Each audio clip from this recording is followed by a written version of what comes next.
What if one of the most laughed-at moments in modern politics was never meant to be taken at face value? When Donald Trump casually suggested that the United States should buy Greenland, the reaction was instant ridicule. Media outlets turned it into a punchline. Commentators dismissed it as another impulsive remark. World leaders rolled their eyes. And then the conversation moved on.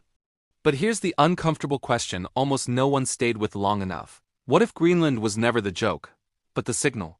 Because behind the ice, the headlines, and the mockery lies a deeper story about power, resources, and global control. A story that links Greenland to gold, military dominance, and financial systems under strain.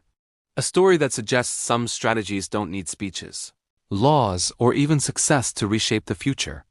They only need to reveal where the real pressure points are. Welcome to its financial history too. This story doesn't give you answers right away. It unfolds slowly, the way real power always does through history, cause and effect, and patterns that repeat long before people recognize them. To understand why Greenland mattered at all, we need to forget the map most of us carry in our heads. Greenland is not just a frozen island on the edge of the world. It sits at the intersection of geography, resources, and security, three forces that have defined every major empire in history. Geographically, Greenland dominates access to the Arctic. As ice melts, new shipping lanes open, cutting weeks-off trade routes between Asia, Europe, and North America. Militarily, it provides unmatched positioning for early warning systems, missile defense, and surveillance. Economically, it hides vast reserves of rare earth minerals, oil, gas, and gold resources that modern technology and modern warfare cannot function without. This was understood long before climate change became a daily headline. During the Cold War, the United States quietly built Thule Air Base in northern Greenland, a cornerstone of its missile detection system against the Soviet Union. Greenland was already valuable, even when it seemed useless. But for decades, its value was locked under ice. That changed in the 21st century. As temperatures rose, ice retreated, and technology advanced, Greenland stopped being a frozen outpost and started becoming a strategic prize.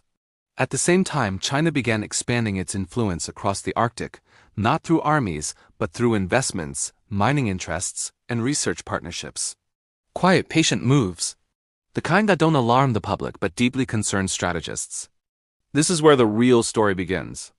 Power has always followed the same rule.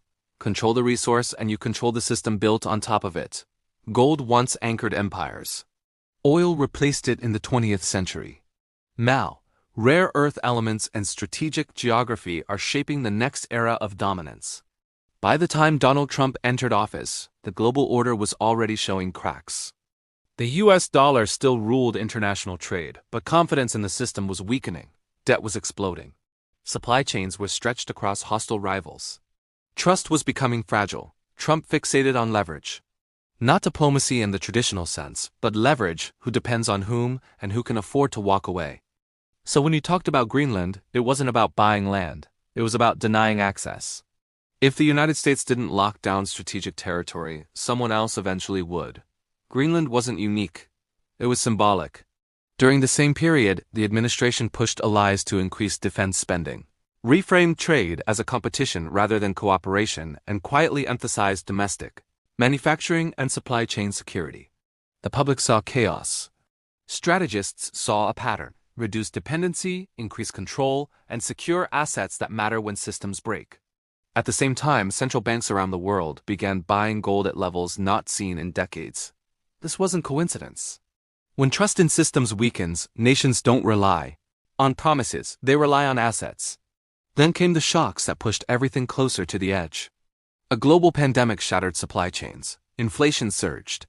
Energy markets destabilized. Sanctions turned currencies into weapons. Suddenly, ideas that once sounded extreme didn't feel so ridiculous anymore. The Arctic became openly contested. Rare earths were labeled national security threats. Gold prices climbed as confidence in fiat systems wavered. Greenland faded from headlines, but not from relevance. Trump's proposal failed on the surface. Denmark rejected it outright. Diplomatically, it went nowhere. But strategies don't disappear just because they fail publicly. The real breaking point wasn't Greenland. It was the illusion that globalization alone could guarantee stability. Once that illusion cracked, the direction of policy became almost inevitable. After Trump left office, Many assumed his approach ended with him. It didn't. The tone changed, but the trajectory remained. The United States continued restricting China's access to advanced technology. It subsidized domestic manufacturing. It sought alternative rare earth suppliers. It strengthened Arctic cooperation with allies. Different language, same destination. Because once a system exposes its vulnerabilities, no serious power forgets where they are. Greenland became less of a proposal and more of a symbol, a reminder that geography still matters, resources still matter, and control is returning to fundamentals. The world began drifting away from abstract globalization and back toward hard assets, borders, and strategic positioning. The problem is that many of the old fixes no longer work. You can't print rare earth minerals. You can't negotiate geography. You can't outsource national security forever. Monetary easing and trade summits might delay consequences, but they don't remove underlying pressures. History is unforgiving on this point. When empires ignore resource realities, decline accelerates. When they recognize them early, they reshape the world quietly. Look around today and the parallels are everywhere. Nations are stockpiling gold at record levels. Arctic shipping lanes are being mapped, patrolled, and militarized. Resource nationalism is replacing free trade optimism. Economic language increasingly sounds like war planning. These aren't isolated events. They are repeating patterns. The real mystery isn't why Trump talked about Greenland. The real mystery is why so many people stopped thinking about what it represented. Because the lesson is uncomfortable. Power rarely announces itself. It positions itself.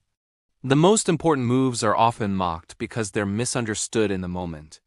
Resources, not rhetoric, decide long-term control.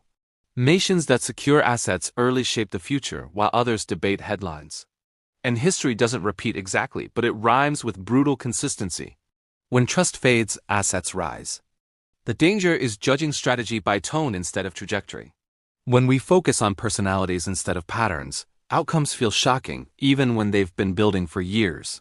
The next ridiculous idea that dominates the news might not be ridiculous at all. It might be another Greenland, another signal hiding in plain sight. If you want to understand how global power actually moves before it becomes obvious, stay curious, stay critical, and keep questioning the stories everyone else laughs off. Because the forces shaping the future rarely shout. They whisper until it's too late.